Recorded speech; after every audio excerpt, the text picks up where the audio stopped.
আছেন তারাও কিন্তু সামাল দেওয়ার এই যে পরিস্থিতি সেটি সামাল দেওয়ার চেষ্টা করছেন। সকল ধরনের যত ছবিগুলো রয়েছে গাড়ি বহরের সেগুলো আসলে আমরা সরাসরি যুক্ত হতে পারবো। আমরা দেখছি যে পুলিশের প্রোটেকশনের যেই মোটর বাইক দুটি সেই মোটর বাইক দুটি কিন্তু আমরা দেখছি। তার মানে বোঝা যাচ্ছে যে আর অল্প কিছুক্ষণের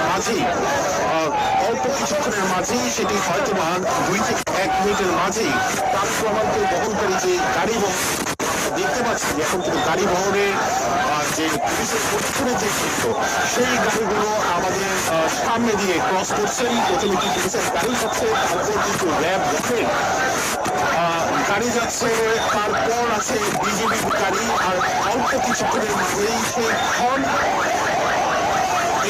কর্মীরা যারা দাঁড়িয়ে রয়েছেন, যারা দীর্ঘ 17 বছর সরকারের আমলে নানান পরিস্থিতি